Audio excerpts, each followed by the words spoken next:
Hola, buenos días, Alegría. Buenos días, Flor, buenos días, DJ Alex. Buenos días a los radioescuchas que nos sintonizan en las frecuencias de Telemetro Radio y nos ven en streaming a través de Metcon Go y en la señal de televisión abierta en RPC Televisión, Canal 4. Hoy es jueves 2 de septiembre del año 2021, es el 245º día del año. Y quedan 120 para finalizar este 2021. Y en la cuenta regresiva de Flor, 1033 días para finalizar. Aunque ya yo creo que... el gobierno de Laurentino Cortizo. Sí, a mí lo que me da tristeza es que ya no importa si se acaba este gobierno o no. Yo creo que la solución está en manos de los ciudadanos. No culpa totalmente de los gobiernos. Bueno. Mira el tema del INSAM. No, terrible. Van 12 testimonios, Guido, 12 testimonios de pacientes abusados por el Estado al que acudieron a buscar ayuda. Y eso porque son los 12 que has publicado. Porque claro, estoy seguro que va a haber muchos más. Por supuesto, pero hay 12 ya que hablaron. Y yo no escucho a la sociedad, salvo honrosas excepciones, por supuesto, decir nada. Sí, no, es lamentable porque revela un grado de insensibilización y de falta de empatía, ya no solo de quienes trabajan ahí, como hemos dicho anteriormente, sino también de buena parte de la sociedad, de instituciones que están establecidas solo para cumplir una misión, por ejemplo, de velar por el respeto a los derechos humanos, como la Defensoría del Pueblo. O sea, la Defensoría del Pueblo debería haberse pronunciado con energía sobre este tema. Entonces hablan de que no pueden porque están procesando uno de los casos. No, es que por lo menos decir eso. Exactamente. Por lo menos decir eso y decir, y vamos a... Lo que pasa es que creo que no podrían responder y no habría excusa válida para justificar porque en el único caso que están atendiendo, porque uno de los muchachos fue y tuvo la valentía de denunciar lo que le pasó, han demorado 14 meses, no, 14 no, agosto, septiembre, octubre, noviembre, se han demorado 17 meses y solamente han hecho una visita al INSAM. Entonces yo creo que eso es injustificable y creo que puede ser que por eso no estén dando la cara. Además de que bien pueden abrir una investigación de oficio, ¿no? Sí, por supuesto. Pero si es que con las noticias que se publican en los diarios, las instituciones de control pueden actuar de oficio. La mayoría de las instituciones de control. Yo creo que la única que no puede es la Fiscalía General de Cuentas, que lo más que puede hacer es, con base en una noticia, pedirle al Contralor una auditoría. A mí me sorprende, a mí me sorprende el silencio de la gente, que es más ensordecedor que el de las propias autoridades. El Ministerio Público... Como si a nadie le importara el Ministerio Público ha dicho algo. Porque es que no ha dicho nada. El Ministerio Público no ha dicho nada. Ni la Defensoría del Pueblo, llamamos ayer a la Defensoría porque había denuncias que habían llegado allá y nos confirmaron, es cierto, pero dijeron que no se habían procesado. Entonces, ¿tú crees eso? No, estamos hablando de un grado... ¿Quién defiende aquí al paciente? ¿Quién defiende aquí al ciudadano vulnerable? Nadie. Mira, Eso el es lo que estamos dejando claro. El Ministerio Público pudiera abrir una investigación. Yo veo más difícil por el tema administrativo, pero el tema, hay 3 abusos sexuales denunciados. Ahí hay delito. Ya ahí, eso sí, es investigable. Pero dirán que no, que es que el procedimiento no. Pero es que hay varios tipos de delitos denunciados en este mala praxis. ¿Acaso no investiga malpraxis de médicos? También. ¿Por qué no del INSAM? También. Así es. Entonces, como es el Estado cubriendo al Estado, es que realmente a mí me parece terrible. Me parece terrible del Ministerio Público y me parece terrible de otros 2 lugares, de la Defensoría del Pueblo y del MINSA, por amor a Dios. El INSAM está bajo el árbol del MINSA. ¿Dónde está el MINSA condenando esto? ¿Sabes qué pasa? Que hay un enorme conflicto de interés aquí. Porque la persona que dirige el INSAM también es la directora de salud mental del MINSA, que es la que debería pronunciarse en este caso. Pero no debiese ser así, o siempre ha sido así. No, para nada. No. Es primera vez. Siempre hay un director y el director del INSAM. Director de salud mental del MINSA, antes de Juan Herrera, José Calderón. Y ahí han pasado, antes era Ricardo Gotti, 2 psiquiatras muy buenos. Pero en medio de la ley de salud mental, casualmente, mueven a José Calderón y ponen a Juana Herrera, que es la directora del INSAM. Entonces ella está en 2 cargos, directora del Instituto Nacional de Salud Mental, que está bajo el MINSA, y directora nacional de salud mental del MINSA.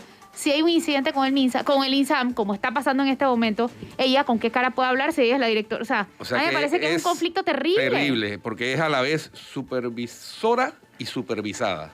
Es ¿no? total juez y parte. Entonces es terrible. ¿Dónde está el ministro de Salud? Es un escándalo. Bueno. Como bien lo decías tú hace 2 días o 3.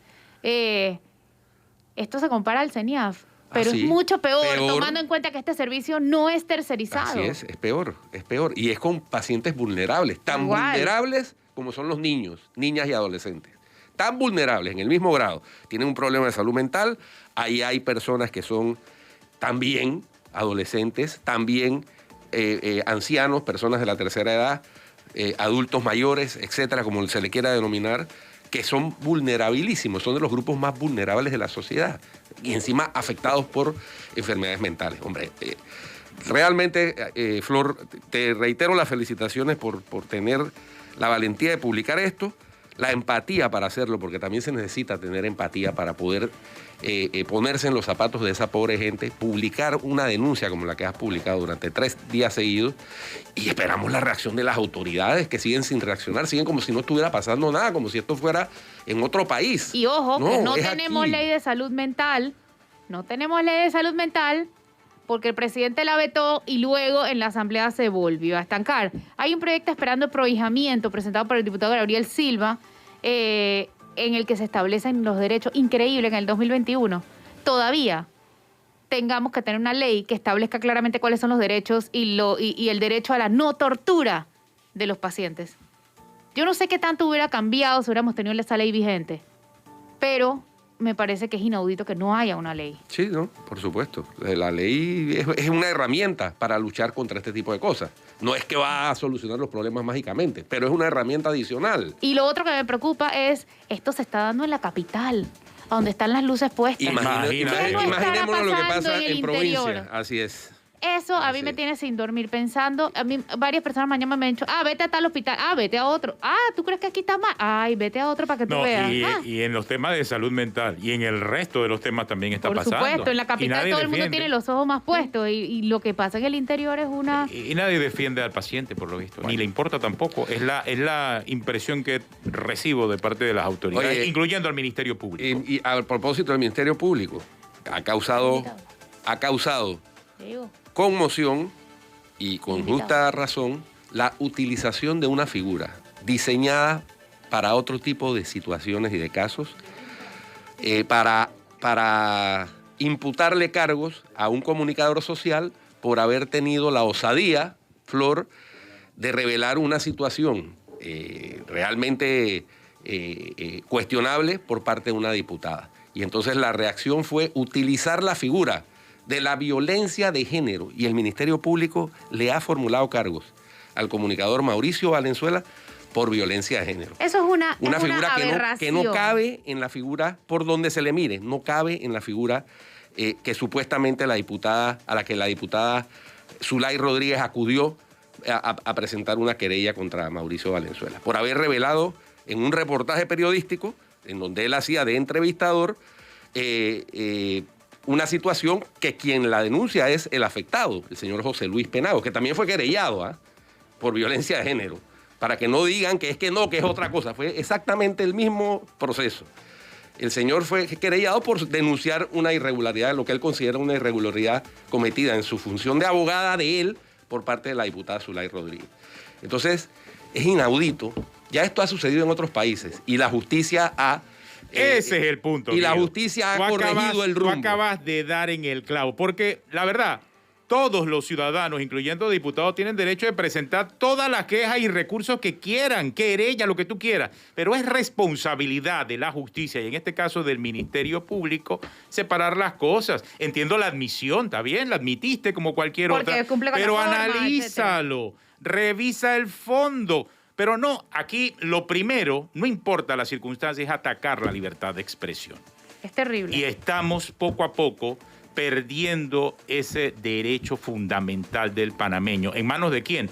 En manos, lamentablemente, de las autoridades. Las que están llamadas a hacer lo correcto, lamentablemente no lo están haciendo. Porque ellos ese alegan, es el el Ministerio Público, una persona que hablé fuera de récord del Ministerio Público alega que el problema estuvo en mencionar al hijo de la diputada, pero ella misma no lo mencionó. Es que eso no está dentro del, eso no está dentro del esquema de la violencia de género. Si ustedes entran a la página del Ministerio Público, está definida la figura de la violencia de Por género. supuesto, y ahí no no se aparece habla de la condición de la mencionar a un, diputada. ahí no se ha, en esa resumen que hace el Ministerio, no se dice mencionar a un familiar menor de edad de alguien. Eso no es violencia de género. No, por supuesto El que no lo Ministerio es. Público Por puede Dios. alegar lo que quiera. Al final, ahí está su decisión. Y lamentablemente ese tipo de decisiones crean precedentes. Hombre, además Y precedentes en contra de la libertad de expresión. Muy ella serios. misma expuso a su hijo, porque ella lo mencionó. Sí, totalmente. Y ella hace uso de esa tribuna que le da el ser Palo a todo diputada el mundo para sin decirle pruebas. a todo el mundo de todo. Pero sin entonces ninguna alguien habla sustentación de ni ella prueba. con pruebas, No, hombre. Espérate. con pruebas y queda demandado, No. que es este país. Miren el alcance que va a tener esto. El problema no es señores que del ella haya Ministerio demandado, Público. el problema No. es que lo hayan admitido, es que lo hayan imputado. Exactamente. Ese El es el problema problema. no es Y el problema la diputada o el ciudadano puede presentar las demandas que quiera, las querellas que quieran, pero el Ministerio Público tiene la responsabilidad de tomar las decisiones correctas y justas. Y aquí es donde estamos fallando. Miren el alcance de la decisión que está tomando el Ministerio Público, porque de aquí en adelante se va a abrir una caja de Pandora.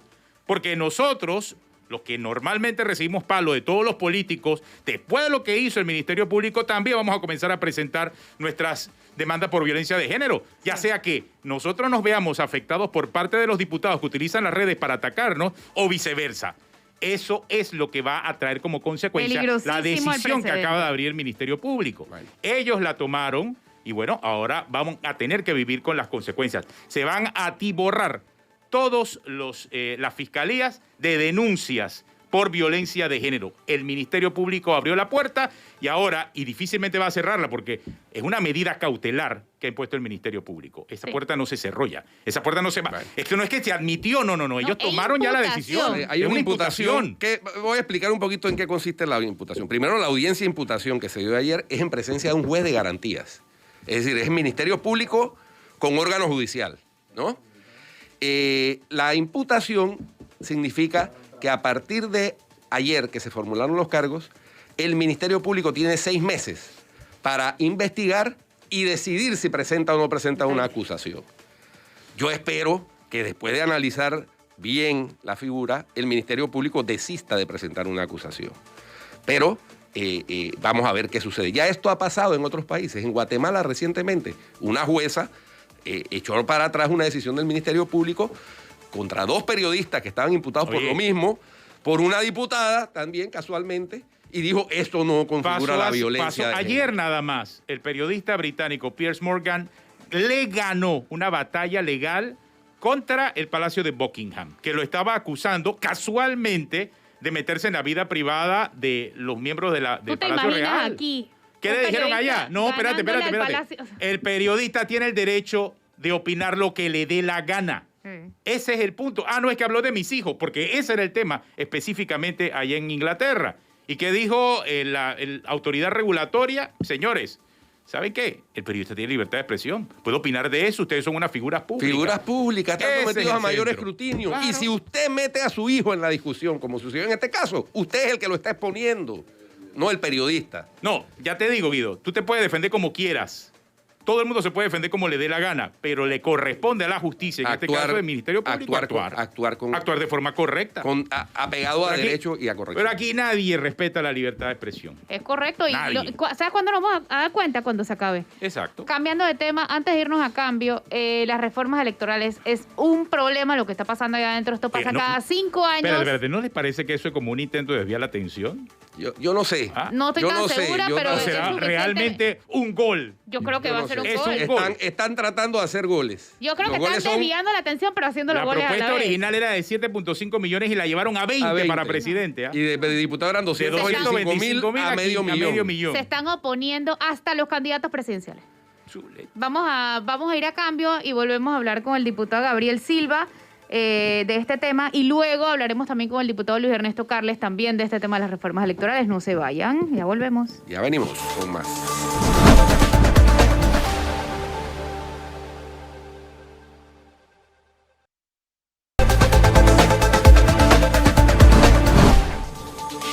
Ya estamos de regreso con más. Tenemos a nuestro invitado en línea, es el diputado independiente Gabriel Silva. Gabriel, bienvenido. Hay dos temas que abordar el día de hoy. El primero es salud mental. ¿En qué está el proyecto que presentaste de salud mental, donde se establecen los derechos de los pacientes y cómo hubiera eso cambiado el panorama de los abusos que vemos hoy? Buenos días a todos, un gusto poder conversar con ustedes en la mañana de hoy de estos dos temas tan importantes. En cuanto al tema de salud mental, pues quisiera empezar recordándole a los ciudadanos que esta es la segunda vez en este periodo que presentamos este proyecto de salud mental. La primera vez que se presentó, que fue hace más de un año, el proyecto fue vetado por el presidente de la República por algunas razones que yo considero no necesarias, como por ejemplo que las definiciones del proyecto no eran demasiado amplias y se tenían que incluir nuevos conceptos, pero en fin, el proyecto se vetó, regresó a la Asamblea Nacional y ahí se volvió a estancar por una discusión que empezó a darse entre algunos grupos de psicólogos y algunos grupos de psiquiatras sobre quiénes pueden emitir un certificado de salud mental. Teniendo eso en consideración y que el resto del proyecto era bueno, volvimos a presentar hace un mes una iniciativa que busca implementar o proponer lo que se quedó, lo bueno del otro proyecto, sacando todo el tema de quién hace los certificados, quién no los puede hacer, pero incluyendo los temas de los derechos de los pacientes, la calidad de los lugares donde te atienden para salud mental, el presupuesto, las campañas de prevención, el tema de los seguros. Se presentó entonces esa iniciativa hace más de un mes, está ahora mismo en la Comisión de Salud de la Asamblea Nacional. Yo creo que lo que se ha publicado en algunos diarios de la localidad y lo que han reportado también víctimas o potenciales víctimas de lo que han vivido en el Instituto de Salud Mental, definitivamente que es preocupante. Yo creo que es importante resaltar de primero que hace ya creo que una semana, inclusive antes que los medios de comunicación sacaran estas noticias, esta investigación, que sé que Flor, tú la participaste y la hiciste, ya se estaban dando denuncias en redes sociales. Me estaban llegando a mí por el WhatsApp del despacho y por las redes sociales reportes de pacientes o personas que habían estado en el Instituto de Salud Mental en donde habían sido abusados, ya sea físicamente, verbalmente o sexualmente. Luego, los medios de comunicación reaplican esta entrevista y lo que se ha relatado, que yo he visto, definitivamente que parece una película de terror y amerita ser investigado, tanto por el Ministerio Público, porque pueden haber potenciales delitos, como mencioné, temas de abuso sexual, temas de abuso físico, abuso verbal, y también por la Asamblea Nacional. Así como se hizo una subcomisión para estudiar el tema del CENIAF, yo creo que es importante que la Comisión de Salud haga una subcomisión para investigar este tema, para saber ir a auditar, investigar cómo está el Instituto de Salud Mental, qué está sucediendo, hablar con sus pacientes presentes y anteriores y entender qué ha estado sucediendo en el Instituto de Salud Mental, porque lo que se ha reportado de verdad que es una película de terror. Parece una película de esas de miedo que se daban en los 60, donde te mostraban lo que se conocían como manicomios, donde llegaban las personas y las trataban mal, entraban con una vulnerabilidad, con un trastorno de salud mental y salían peor. Y eso es lo que estamos viendo ahora y a mí me preocupa mucho, porque la salud mental es un tema que ya no podemos dejarlo como secundario o no prioritario. En Panamá cada día personas intentan suicidarse y cada 3 días una persona muere por suicidio. Y a nivel mundial, más personas mueren por suicidio que por VIH, SIDA, malaria, cáncer de mama, conflictos armados y violencia. O sea, más personas se quitan la vida que todas estas cosas juntas, todas las cosas que mencioné juntas, y Panamá tenemos que definitivamente comenzar a darle prioridad a este tema. ¿Cómo el proyecto de ley que presentamos pudiese haber ayudado o puede ayudar? Sencillo, el proyecto de ley lo que busca es apoyar al paciente. Y lo primero y lo más importante es que establece sus derechos. Y el primer derecho que se establece que la salud mental es un derecho humano, y los segundos derechos o derechos secundarios es que se tiene que respetar y tratar con dignidad a todas las personas que van a atenderse por trastornos de salud mental. Y lo que hemos visto en esas denuncias en redes sociales, y lo que hemos visto, lo que se ha reportado en diferentes medios de comunicación, no parece ser un trato digno, no parece ser un trato respetuoso. Al contrario, parece perjudicar a los pacientes. También el proyecto de ley pues trata temas importantes como las condiciones en las cuales te deben atender, de las facilidades, del lugar donde estás, en este caso el Instituto de Salud Mental o las clínicas en que vayas, qué condiciones, que te expliquen cuáles son tus derechos, que puedas hablar con tu familia si es necesario. También habla de temas sobre presupuesto. Eso ayuda a garantizar que las instituciones, que los doctores estén bien capacitados, que haya la cantidad necesaria. Y también, sobre todo, importante, un tema de prevención, para que desde pequeños, desde la educación secundaria, universitaria, las personas sepan que el tema de salud mental no es un tabú y que puede ser atendido y se puede pedir ayuda. Y otro tema necesario, y creo que también es importante decirlo, es el tema de los seguros privados. Lograr, esta propuesta lo que busca es lograr que en las ofertas de seguros privados se incluya los tratamientos de salud mental. Quizás esto también se hubiese prevenido porque algunas personas hubiesen aprovechado su seguro privado para, en vez de tener que ir al Instituto de Salud Mental, ir a una clínica privada o un lugar privado donde te puedan atender. Así que definitivamente que esta propuesta, yo no tengo una brújula o una bolita que me pueda decir si hubiésemos tenido esta ley, si se hubiese podido evitar o no, pero definitivamente que hubiese ayudado a tener una normativa que te diga cuáles son los derechos de los pacientes, cuáles son los estándares de servicio que te tienen que dar en un instituto de salud mental y en una clínica de salud mental, asegurar que haya un presupuesto y asegurar que haya campañas de prevención. Eso hubiese ayudado definitivamente para evitar lo que estamos viviendo. Pero yo creo que también reconocer que no tenemos una ley de salud mental en Panamá y que esto es un problema que seguramente no viene únicamente de estos 2 años, sino que acarrea mucha experiencia y mucho tiempo. Claro, diputado, no tenemos, pero ojo, es que no la sancionó el presidente, porque esto está dando vueltas desde finales del año pasado, ya vamos por septiembre y nada. Y por lo visto no hay voluntad, y encima aparecen los reportajes de Flor, que hacen todavía mucho más necesaria esta ley de salud mental. Y nada, diputado, yo realmente no entiendo por qué razón ese proceso se detuvo y por qué razón el presidente terminó vetando parcialmente. Yo tampoco entiendo, Atenor, es algo que me vuela a la mente, porque aquí estamos hablando de no algo abstracto, estamos hablando de vidas humanas, estamos hablando de trastornos de salud mental, que esto afecta a las personas en depresión, en ansiedad. Y la salud mental es tan importante como la salud física. Cuando tú tienes algún tipo de trastorno, eso te puede llevar inclusive a no salir de la cama, a no querer trabajar, a no querer socializar, compartir tu familia, que puede limitarte tanto como un problema de salud física. Entonces estamos hablando de algo real. Bueno, y yo sí creo, Gabriel, importante recordar que el presidente vetó esta ley aduciendo que el glosario le faltaban términos. Sí, ese es un tipo de cosas que no me explico, ¿no? O sea, yo no entiendo. Además, la ley, y yo la leí pedacito por pedacito, tenía todas las palabras incluidas en la ley, estaban incluidas en el glosario. Lo que quería él era un diccionario, y era un glosario, era un diccionario. Cuando tú haces una ley, así como cuando haces un contrato, tú defines en la parte de glosarios o de definiciones las cosas que van a estar incluidas en esa ley. O sea, si hay una ley de salud mental, como este es el caso, yo defino los elementos que están contemplados en la ley. Yo no comienzo a sacar una enciclopedia de salud mental y me pongo a definir todos los trastornos, todos los conceptos, que eso puede ser una enciclopedia literal de más de 600 páginas. Por supuesto. Tú defines lo que está en la ley. Sin embargo, uno de los vetos que hicieron es que no, y que nos han vuelto a decir, en este nuevo proyecto tienen que ampliar el glosario, lo cual no hace sentido. A mí lo que eso me deja la impresión es que no hay voluntad, pero de verdad que no entiendo por qué. No sé si será ego político, no sé si será recelo, no sé si será, no sé, porque estamos hablando de vidas humanas y esto no es un proyecto político, este es un proyecto que no tiene que ver ni con reformas penales, ni con corrupción, ni con temas de grandes presupuestos, ni de quitarle poder a nadie. Al contrario, es un proyecto noble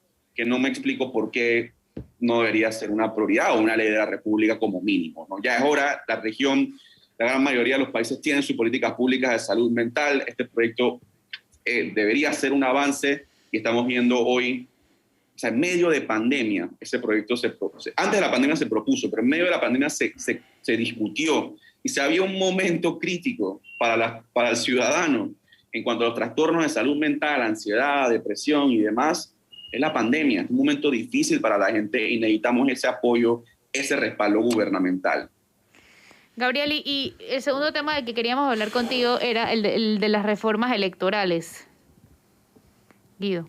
Sí, ayer comenzó a discutirse el tema de las reformas electorales, la propuesta de reformas electorales presentada por el Tribunal Electoral y fruto de las discusiones durante varios meses en la Comisión Nacional de Reformas Electorales. Y para sorpresa de la mayoría, aunque muchos dicen que eso no es de sorprenderse, porque siempre pasa eso en la Asamblea, desafortunadamente, comenzaron varios diputados de varias bancadas a pretender introducir cambios, por ejemplo, en los topes de donaciones. Y cambios sustanciales, pasar de 7,5 millones de dólares para la campaña presidencial, subir el tope a 20, por ejemplo, para las campañas de diputados de 225,000 dólares como tope máximo de donaciones a $500,000, es decir, duplicar, en la de presidente más que duplicar. Y así en todos los límites que se habían propuesto, después de una amplia discusión en la que participaron los partidos políticos, los representantes de los partidos políticos en la Comisión Nacional de Reformas Electorales. De manera que esto llega como resultado de un consenso, no una imposición. Sin embargo, llega a la Asamblea y comienzan a hacerle cambios, y cambios desafortunados. Su posición al respecto, diputado Silva. Bueno, yo creo que esto lo que dejan claro es que para esos diputados del PRD no le importa la opinión ciudadana, no le importa el trabajo que hizo la Comisión de Reformas Electorales y quieren hacer una ley electoral que sea la ley electoral del PRD. O sea, se están aprovechando, están utilizando su mayoría en la Asamblea para hacer una normativa para asegurar su reelección, para asegurar que haya su continuidad, y eso es inaceptable. Esas son las reglas del torneo electoral. Es quizás dentro de las 5 leyes más importantes de la República, y las están haciendo a su medida para asegurar su continuidad, para asegurar continuando dándole contratos quizás a sus grandes donantes, y eso es totalmente inaceptable e injustificable. O sea, es un retroceso lo que están proponiendo. No hay explicación alguna que se haya dado el día de ayer en la Comisión de Gobierno, o que se esté dando el día de hoy, o se haya dado de por qué incrementar los topes de campaña. No hay una explicación. Simplemente es, aquí yo tengo la mayoría, aquí el PRD manda, aquí están mis propuestas, y me vale el trabajo que ha hecho la Comisión de Reformas Electorales, me vale lo que ha hecho el Tribunal Electoral, me vale lo que pida la ciudadanía. Y eso no puede ser, porque la democracia es de todos, el país es de todos. Es importante que estas reformas, dentro de la mayoría posible, se respete lo que hizo la Comisión de Reformas Electorales, que fue un grupo donde se representaban los partidos, se representaban independientes, sociedad civil, organizaciones o agrupaciones, que ahora el PRD decide, no, ¿sabes qué? Eso no me interesa. Y sin justificación alguna, que es lo peor. Si ese tipo de propuestas se convierte en ley de la República, porque, bueno, va a ser aprobado, fue aprobado ya en primer debate, falta el segundo, el tercero, la sanción del presidente, va a ser un retroceso en materia electoral. En la elección pasada, como bien tú dijiste, los topes de campaña, que ojo, yo creo que eran demasiados, de 10 millones para presidente y 300,000 para diputado, que creo que son muchos, ahora se están incrementando, se están doblando, y eso, nuevamente, injustificable, es permitir que el dinero siga reinando en la política. Pero definitivamente que para hacer una campaña política algo de dinero se necesita. Sin embargo, esas cantidades de dinero son absurdas, y conocemos un refrán que lamentablemente 90%, 95% de las veces es cierto, y es que el que paga para llegar, llega para robar. Y yo creo que ahora en las reformas electorales están, o sea, de verdad que es penoso, es vergonzoso lo que está sucediendo, porque se está definiendo lo que va a suceder en el 2024. Yo quisiera aprovechar el espacio simplemente para invitar a la ciudadanía que nos sintoniza a que esté pendiente de este tema, que vaya a la Asamblea, que se manifieste en redes sociales, que se organice, porque después nos vamos a arrepentir. Después nos preguntamos mucho, bueno, ¿y qué pasó en el 2019? ¿Qué pasó en las elecciones anteriores? ¿Cómo terminamos teniendo este gobierno que no nos gusta a todos? Bueno, ahora es la oportunidad, es el momento de hacer presión. Cuéntenos su experiencia personal en su carrera a ser diputado. ¿Cuánto en el caso suyo usted gastó en su campaña? Porque ahora quieren llevar esto de 225,000 a $500,000. La propuesta era 225,000, no sé si es mucho o poco, pero $500,000 es $500,000 y es mucha plata. O sea, en el caso suyo, ¿cómo usted hizo para llegar a la curul? ¿Cuánto gastó más o menos aproximadamente en su campaña? Y una campaña exitosa porque llegó a la curul, independiente. Sí, mira, son 2 fases, ¿no? La primera fase es cuando eres ciudadano y te conviertes en candidato, y luego de candidato a ganar, ¿no? Para convertirme en candidato, lo que fue la recolección de firmas, que fue eso casi que un año buscando las firmas en la calle, caminando, nosotros fuimos la candidatura que menos gastamos en el 8-7 de independientes. Gastamos creo que alrededor de $900,000. Eso fue 900 a $1,000. Ah, ok, Eso 900 fue por a un año $1,000, sí. Okay. para convertirme candidato, Ajá. para ser candidato. Ya cuando tú ves en algunos partidos políticos, en las primarias se están gastando ya cientos de miles. Nosotros nos gastamos, creo que únicamente 1,000, que fue como para poner una página web, para comprar, qué si agua o cosas así sencillas. No más de $1,000 para ser candidato. Y para nosotros eso fue muy valioso porque te demostró que, hey, ganes o pierdas en la elección, tú llegaste a la papeleta y no te gastaste una cantidad de dinero absurda. Luego viene la parte de la candidatura.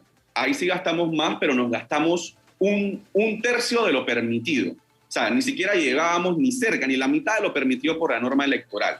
Es decir, que había mucho más que podíamos haber gastado, pero no lo hicimos. ¿Cuánto permite la norma hoy en día? Hoy en día la norma permite $300,000. Ajá. En campaña para diputados. Y por lo que veo, la propuesta entonces del Tribunal Electoral era rebajar de esos 300,000 a que quedara en 225,000. Ajá, que me parece bien que se reduzca. Inclusive, yo iría un poquito más para abajo, pero está bien. Vamos poco a poco reduciéndolo y sacando el dinero de la política. Pero entonces los diputados están haciendo lo opuesto. En vez de bajarlo, como propone el Tribunal Electoral, como propone la Comisión de Reformas Electorales, lo están doblando. No, y en el caso suyo, si usted dice que gastó un tercio, si eran 300,000, más o menos gastó como $100,000 y fue exitosa porque llegó, ¿no? Menos de eso, Claro. Bueno, pero sí más o menos por ahí. Diputado, toca, porque no hay de otra, toca hacer la conexión entre lo que estamos viendo con preocupación y asombro, no de ahora, desde hace años, de aquí lo conversamos al inicio de la semana, desde hace varios gobiernos, hay señalamientos, pero no acusaciones, de que la narcoactividad se está infiltrando en la política panameña. Y entonces hay que hacer la conexión porque hay señalamientos y observaciones de que las personas que se dedican al crimen organizado están financiando campañas políticas hace rato. Y algunos, como ha sucedido en otros países, llegan a obtener posiciones de elección popular. Y entonces, eso es terrible. Aquí nos decía Jaime Abad, por ejemplo, esta semana, que hay corregimientos en donde las juntas comunales están presididas por personas que se dedican a la narcoactividad. Entonces, ponerle coto a esa situación, uno de los mecanismos es poner tope a las donaciones. Otro, más drástico, y para mi gusto sería mejor, sería que las campañas sean financiadas 100% por el Estado. Y de esa manera, y con límites de tiempo que ya están establecidos. Y de esa manera no tendrían que buscar fuentes de financiamiento al margen de la ley, los que lo hacen de buena fe. Porque hay otros que van en busca de protección política para seguir con sus actividades ilícitas. Hay que decir las cosas como son. Entonces, de eso es lo que estamos hablando, diputado, en el fondo. De cómo blindar a la actividad política de que se contamine de actividades ilícitas. Y uno de los mecanismos es poner topes a las donaciones y poner restricciones a las donaciones, transparentar las donaciones, establecer en las campañas una especie de funcionario de cumplimiento para evitar que dineros calientes se metan en las campañas. Pero eso no fue lo que propuso el Tribunal Electoral, Guido. No, pero estoy hablando... Nada de eso. Y ese es el tema que está ahí sobre la mesa, pero el Tribunal Electoral ni siquiera habló de ese tema en su propuesta de reforma. Sí, pero sí le puso topes y ahora los topes están pretendiendo ser... Ese fue el error. Traspasados. Ese fue el error, porque como lo hicieron, le pusieron un tope, dijeron los diputados, ¿a qué? Hay tope, espérate, el tope no es ese, el tope que quiero es este otro. Entonces te das cuenta de que tampoco hay la intención necesariamente buena de corregir ese problema que tú estás denunciando. Porque esa propuesta de reforma electoral no era. Ellos lo que pusieron es un tope nuevamente, que es lo que hasta ahora se ha puesto. Sí, hablemos de topes, pero nadie va a la profundidad del problema del financiamiento de las campañas políticas. Y esa es mi duda con relación a la propuesta original. Por esa razón ahora estamos metidos en este problema. Y esto, diputado, tengo entendido que hoy se discute en primer debate y por lo que veo va como a tambor batiente, ¿no? Pareciera ser, y lastimosamente yo concuerdo con ustedes y creo que también importante ir quizás hasta más allá, inclusive en la norma electoral y en la ley de contrataciones públicas. Nosotros propusimos una reforma de la ley de contrataciones públicas en este tema también, para que empresas o personas que sean donantes de campaña, y está la ley de conflicto de intereses que estamos proponiendo también, no puedan ganarse contratos con el Estado. Llámese, por ejemplo, Odebrecht. Tú donaste una campaña a diputado, a presidente, a representante, a lo que sea, tú después no te puedes ganar, ni tú ni terceros relacionados a ti se pueden ganar contratos con el Estado. Punto. Ahí también, de cierta forma, limitas a aquellas personas que donan, no por el bien interés del país o porque quieren realmente apoyar un candidato porque saben que van a tener buenas ideas o buenas políticas públicas, no. Están donando para ganarse luego el contratito o el contrato. O sea, entonces, no es una donación, es una inversión. Entonces es importante en esta ley, y nosotros algunos independientes lo hemos propuesto en la ley de contrataciones públicas, en la ley de conflicto de interés y ahora en las reformas electorales, que los donantes de campaña no puedan recibir contratos con el Estado. Porque hemos visto históricamente Odebrecht y otras grandes empresas, inclusive algunas condenadas por corrupción, han hecho acuerdos de pena por corrupción, que donan a las campañas, pasan las campañas, gana su candidato y se ganan contratos, aún teniendo condenas internacionales y aún habiendo hecho acuerdos de pena en Panamá por corrupción. Y eso lo sabe el Tribunal Electoral. Y eso lo sabe. Eso es un tema que no tiene ni 5 ni 10, más de 15 años, 20 quizás de estar hablándose. Y ahí está. Y la Fiscalía Electoral también hay que fortalecerla. Es una institución que hoy en gran parte politizada, débil, sin presupuesto, sin los recursos necesarios, y ellos son los que tienen que investigar este tipo de cosas y todos los delitos electorales. Pero ¿cuántas personas hemos visto condenadas, sancionadas, imputadas, investigadas por delitos? O sea, me van a decir que en la última elección aquí no sucedió nada. Fue perfecta la elección. No hubo ni clientelismo, ni compra de votos. Diputado, aquí venimos con taras y problemas en las elecciones desde hace rato. Lo que pasa es que como la presidencial hasta ahora ha sido básicamente sin discusión, ¿no? Y ya en la última tuvimos una situación. Lo que Rómulo Ruggi denunció la Por última eso, vuelta. y ya en la última tuvimos una situación, entonces no nos fijamos en el resto de las elecciones, en donde sí hay cortocircuitos terribles.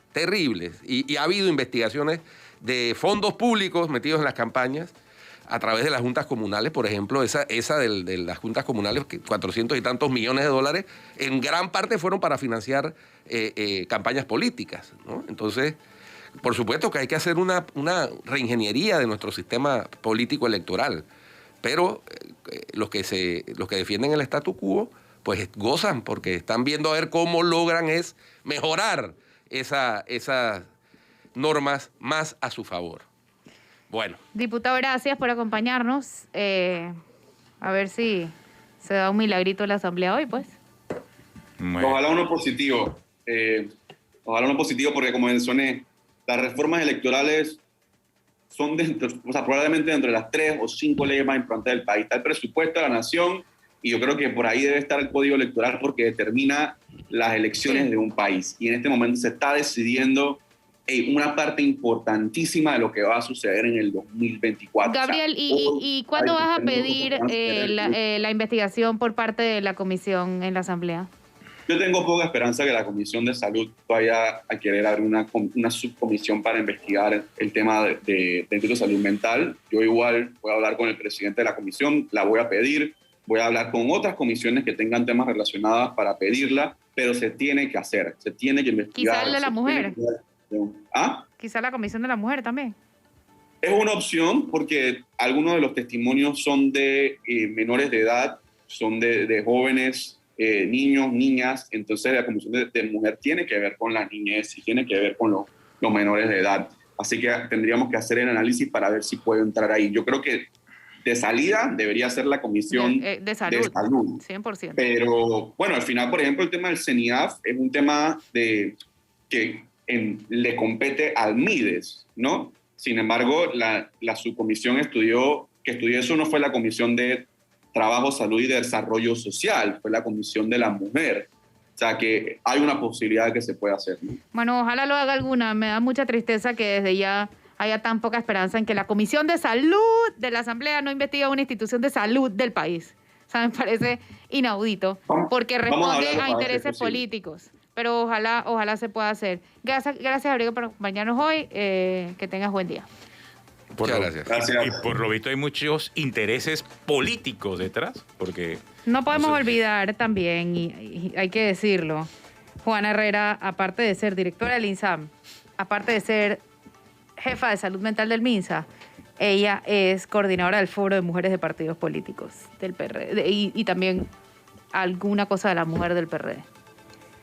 Entonces, sí, yo también tengo poca esperanza, pero me parece muy doloroso tener esa poca esperanza, ¿no? Pero que independientemente de la influencia que puedas tener, o sea, hay un tema de salud pública. Hay un tema de abusos a los pacientes de manos del Estado. O sea, Y hay un tema de delitos cometiéndose por parte de servidores públicos contra esos Exacto. pacientes. Yo lo vería de una Hombre. forma distinta. O sea, al final del día, si tú eres político, por el contrario. O sea, con más razón debes actuar ahí. Pero aquí, no sé, la política está como distorsionada. Muy horrible, muy horrible. Distorsionada.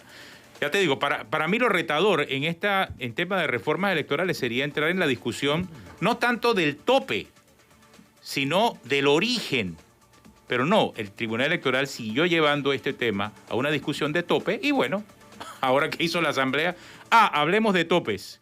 No hablemos de origen, hablemos de topes. Tú dices 7,5 millones, yo digo 20 millones. Y ahí se van, porque esa es la discusión que parece que todo el mundo quería, ¿no? Bueno. No era la discusión real del problema que estamos teniendo en cuanto al financiamiento de campañas. Pero bueno. Vamos a un cambio y volvemos ahora con Luis Ernesto Carles, diputado panameñista, para hablar un poco más de las reformas electorales. No se vayan.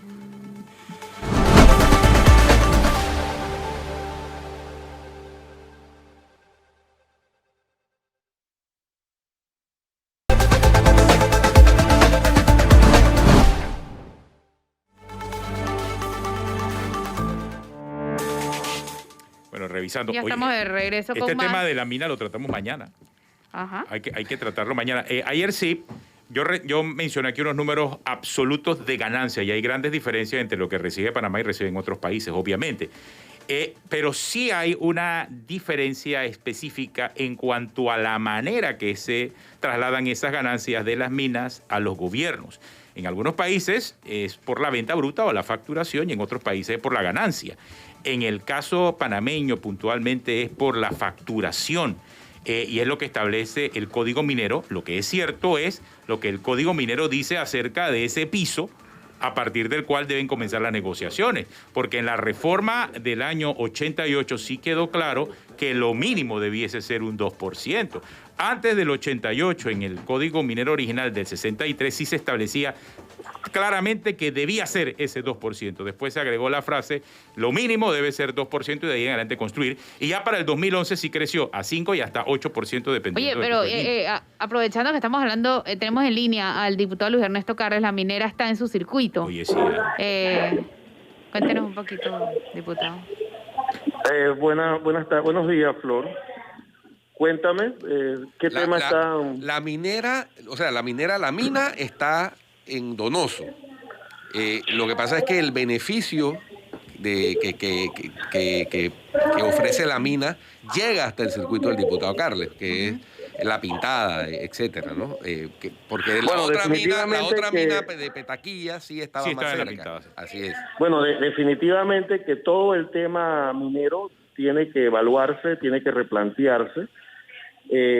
Lastimosamente, la única apreciación que se está haciendo es sobre la composición o la reestructuración del contrato administrativo que se tiene con Minera Panamá. Yo estoy totalmente de acuerdo que tiene que ser un debate abierto, que se cuiden los mejores intereses del Estado y que se replanteen si las regalías son cónsonas a lo que se refiere en cuanto a esa extracción de ese recurso mineral.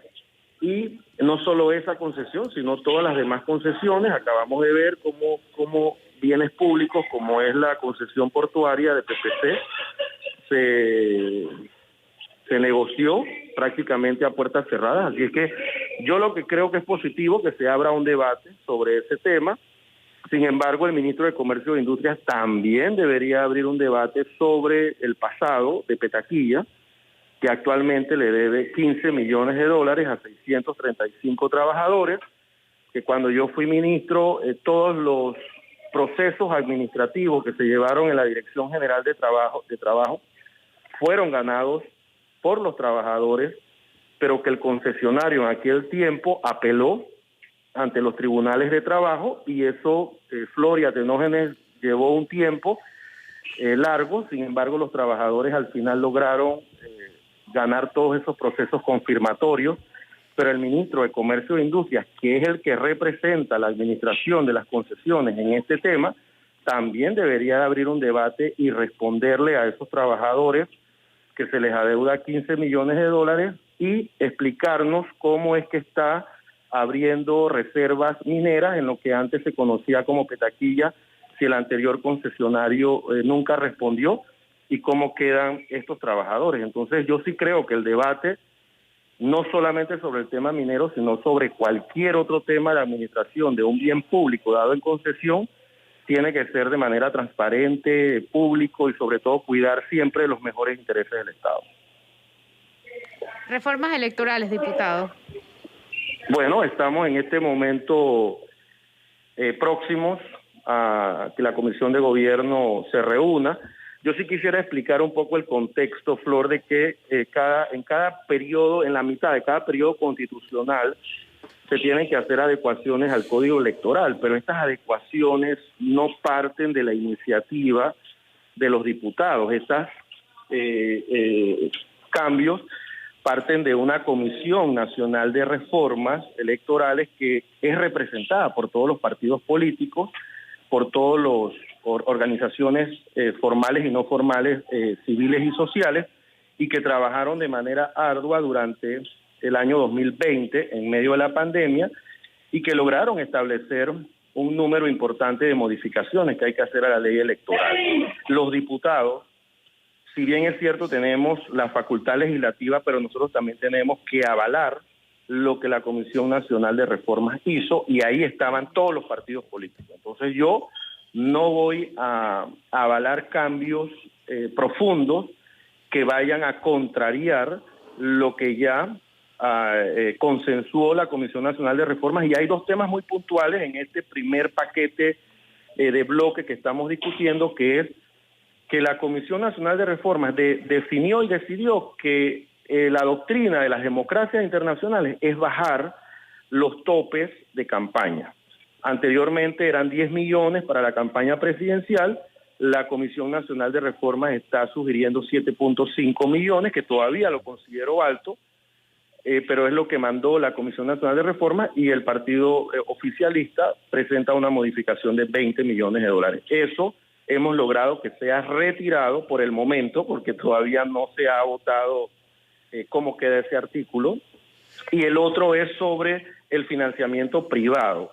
El financiamiento privado debe de ser público, transparente, pero la Comisión Nacional de Reformas advirtió que aquellas personas naturales y jurídicas que tuvieran una sentencia ejecutoriada, es decir, que hubiesen sido condenados por cualquier daño a la administración pública o delitos relacionados con drogas o delitos u otros delitos, quedan totalmente prohibidos o inhabilitados para donar a cualquier campaña como recurso proveniente del financiamiento privado. Entonces, hay una modificación que ha presentado el grupo oficialista, donde manifiestan que queda prohibido hasta cuando cumpla su condena. Es decir, que si la persona natural o jurídica cumple su condena, entonces nuevamente queda habilitado para donar. Entonces, cuando tú hablas de personas naturales, puede que exista una persona que debajo de un colchón tenga 300,000 o 400,000 dólares, y esa persona entonces haya sido acusada de un ilícito, haya sido ejecutoriada la sentencia, haya sido condenado, y como cumplió su condena, que es lo que está sugiriendo el partido PRD, entonces esa persona queda nuevamente habilitado para donar. La posición de la Comisión Nacional de Reforma es que aquí no tiene que haber mayor explicación o mayor interpretación. Lo importante es que haya sido condenado, que tenga su sentencia ejecutoriada y quede inhabilitado, pues de por vida, diríamos así, esa persona natural o esa persona jurídica. Entonces esos son los elementos más sobresalientes. Diputado, le preguntamos hace unos minutos al diputado Gabriel Silva, diputado independiente, cuánto le costó la campaña. En el caso suyo, ¿cuánto costó su campaña, que también fue exitosa porque llegó a la Asamblea? ¿Cuánto costó su campaña de diputado? Bueno, mi campaña estuvo siempre como 260,000. Al final las campañas tienen sus topes presupuestarios. Por eso, pero lo que nos decía el diputado Silva es que había gastado 1/3 de lo que permite la ley. Que bueno, imagínate que hay diputados que salieron reelectos, que se gastaron nada más $5,000. Eso fue lo que declararon. Yo declaré lo que me gasté, porque mi circuito fue una campaña muy dura y muy difícil, y yo declaré lo que me gasté en mi campaña, y el punto es ese, ¿sabes? El cuestionamiento no es si puede existir financiamiento privado a tus campañas, pero que exista de manera transparente, que tú lo puedas enlistar y que existan topes, como bien lo ha recomendado la Comisión Nacional de Reforma. Y si ellos han establecido esos topes, ahí estuvo presencial, de manera virtual, cuando se dieron todas las reuniones durante el año 2020, todos los partidos políticos. ¿El tope se fiscaliza? O sea, ¿o es una declaración? No, el tope se te fiscaliza dentro de los 60 días, tú tienes que estar declarando, porque es una sola cuenta. ¿Cómo usted dice entonces que hay diputados que gastaron $5,000 nada más en la campaña? Porque eso fue lo que declararon. Entonces no se fiscaliza, porque eso no es real. Pero de la declaración a la realidad... Está papel, pero a la práctica... Entonces, ahí lo que falta, Atenógenes, cero supervisión, como mayor fiscalización del Tribunal Electoral. Porque los que tratamos de hacer las cosas bien, yo sí voy a defender mi posición. Yo hice las cosas como el Tribunal Electoral lo manifestó, y yo declaré hasta el último centavo. Entonces, esos que hacen las cosas bien y declaran las cosas hasta el último centavo, a veces son cuestionados sobre otros. Imagínese usted un diputado X en un circuito inmenso que existe en la provincia de Panamá, y busquen la lista para que vea diputados que fueron reelectos y que declararon que se gastaron únicamente $5,000. Entonces ahí falta otro elemento que hay que fortalecer, que es la fiscalización del Tribunal Electoral, porque es irrisorio que en un circuito donde votan 300,000 o 400,000 personas, tú vayas a pensar que solo te gastaste $5,000. Eso es una burla al mismo tribunal. Esa es una declaración jurada, y quien hace una declaración jurada falseando la verdad está sometido a los rigores que el Código Penal establece para la falsedad. Yo sí te puedo manifestar en cuanto a mi declaración. ¿Cómo fue que tú me dijiste en estos días? Estás hablando como si fuera Dinamarca y esta es Cundinamarca. Bueno, sí. Sí. Pero yo tengo que defender el deber ser. Sí, exacto. Entre el deber ser y la realidad hay una gran diferencia en Panamá. Oiga, se nos acabó el tiempo. Bueno, saludos y estamos en contacto. Saludos a todos. Bueno, gracias. Hasta mañana. Si siguen Telemetro con el brunch en Telemetro Radio y en RPC, conéctense con la estrella. Hasta mañana.